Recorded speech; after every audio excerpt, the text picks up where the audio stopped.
are you on the line? I'm on the line. Sam, this is Richard. Richard, this is Sam. I'm Albert. Okay. Yeah, hi Richard. Sam. How you doing? I'm okay. How are you? I'm good. I'm calling from Colorado. How's the weather out there in Florida? Hey, windy and cloudy, but not snowy. Well, we had a couple snows so far, but today it's blue skies and no snow on the ground. Oh, okay. It's beautiful out there. I know. I toured Pikes Peak Forest one time. I spent 30 days there. Oh, really? I live in Woodland Park, right? Oh, okay. Do you know where that's at? I know generally, but I'm not familiar with it particularly. Yeah, when you drive up into the mountains, I'm behind Pikes Peak up in the mountains from Colorado Springs, surrounded by Pikes Peak National Forest. Oh, what a lovely place to live. All right, well, good. I understand that you're almost like I could almost call you a professional landlord. Well, I've been doing it since '86, not full time, but I've been full time for over 10 years now. Okay, and you spend most of your you manage your own properties, right? Yeah, I'm retired, and it keeps me busy, and it gives me some shelter of my retirement income, that sort of thing. Mhm. Okay. All right, and so today we're talking about your house that you're living in. And do you have an idea where you might be moving to?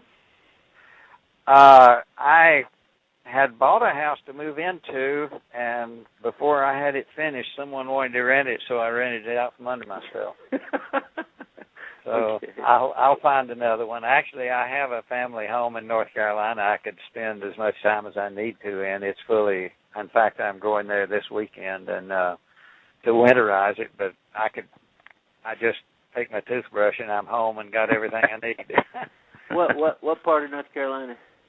Just west of Asheville, a little town called Canton. Oh my gosh, that's where my wife grew up. That's where my mother-in-law's from. You know, the paper mill there and everything. Oh, you're kidding! What's her name? I mean, your wife's maiden name. Linda Owen. She worked. Linda. Yeah, Linda Owen. Oh no, I'm sorry. It's Linda Nichols. Linda Nichols. And was her brother's name Smith? Smith Nichols? No, his. Let's see. I think it was Owen. Yeah. Her maiden name is Owen. Okay. Well. She had a brother down in Florida actually. Uncle Charles and Uncle Tony. Okay. But yeah, I'm sure that she our retired family from the paper mill there. Well, if you talk with her about the Smathers family, there's plenty of Smathers up there. She might even have known my family somewhere along the way. Probably. I'll mention it to her. The Smathers family. My home is 2.5 miles outside of Canton on the southeast side in Dutch Cove area, if she's familiar with that. Okay. But anyway, that's not what you called about. Well, that's what a coincidence, but you know. It's a small world. It's a small town, too. Oh, absolutely. And Albert from South Africa, I loved our visit to South Africa. I'd love to move to Cape Town, but I can't. Really? Maybe one day we'll do that together then. Oh, I'd love that. I'll bet you could show me not only Table Mountain, but a lot of other good things. Oh, yeah. Well, let me ask you what's important to you. Getting the highest price for the house or getting the most amount of cash or maybe getting the most amount of cash flow if we bought your house? Well, I both, really. Okay. One, I've sort of got a price in mind that I would sell for. If it were a cash price, it would be one thing, but if it's a terms price, if I could get sort of a lump sum initial payment, what I'm trying to do is buy a piece of property on the Hillsborough River here that I've found. Mm-hmm.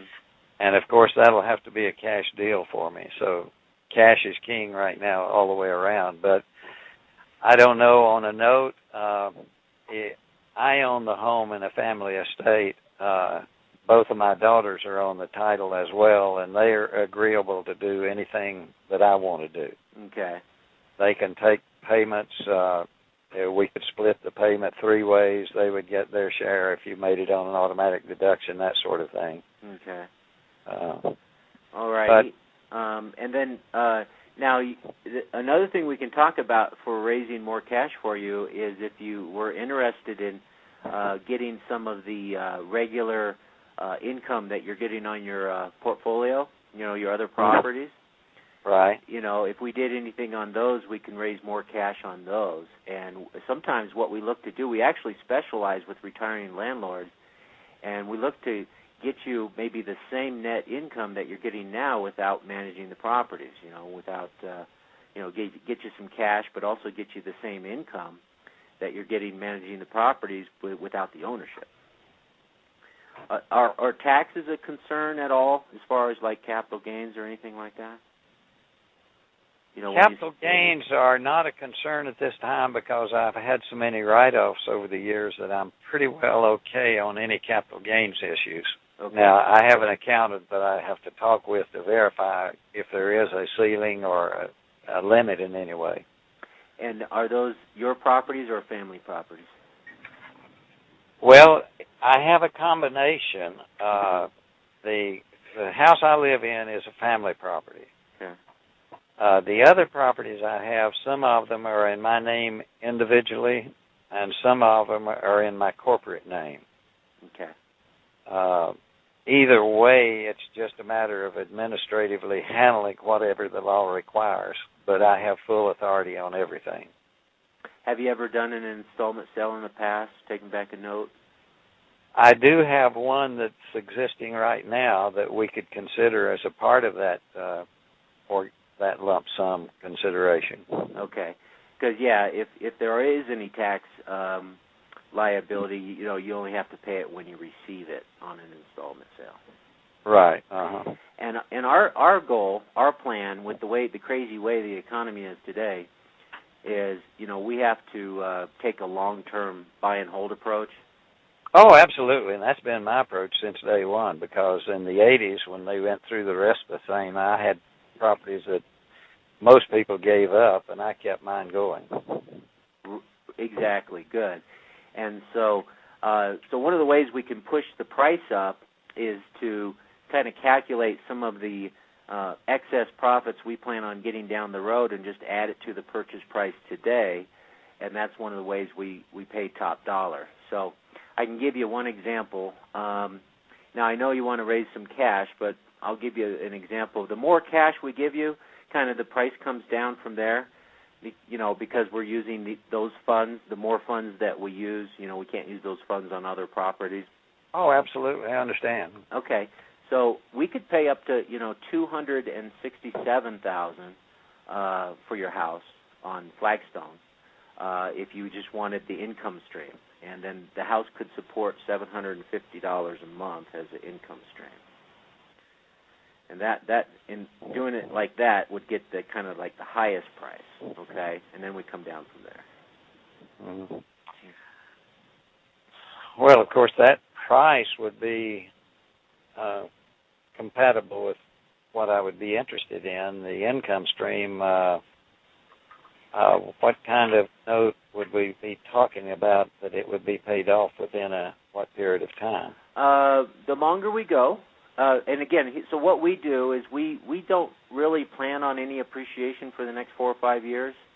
Mm-hmm. I don't really see anything on the horizon to change that.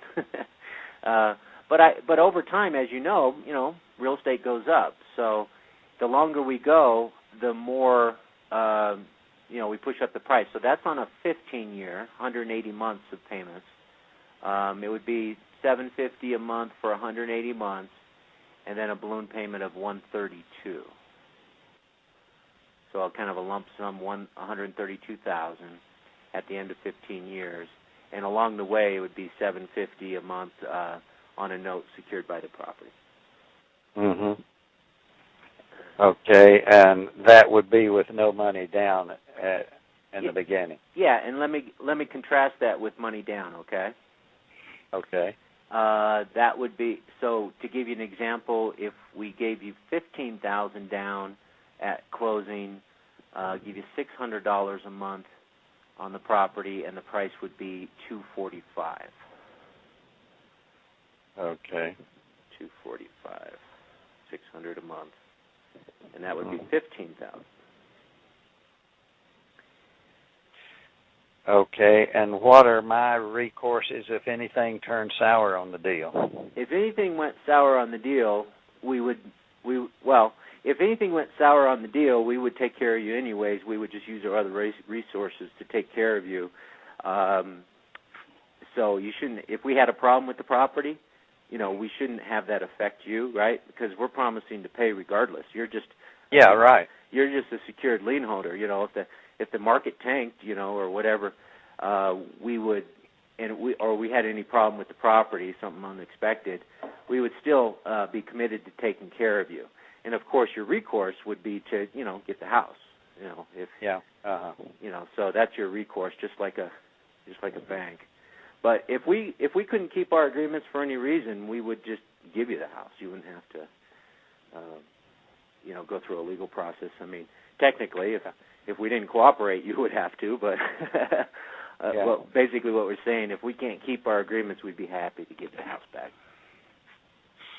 Well, that sounds fair to me, but I think, and the $15,000 down, $600 a month would be the minimum long-term arrangement I would accept.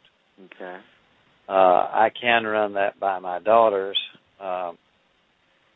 If we lump together some of the other properties that I'm currently renting, and that increased the monthly payments enough for me to support what I'm trying to do on the river property that I'm looking at, we might be able to work out a deal because, quite frankly, if I buy the river property, the house on it, I'm going to have to spend probably a year rehabbing it the way I want it. And if I'm out of looking after the rental properties I've got, that would be attractive to me.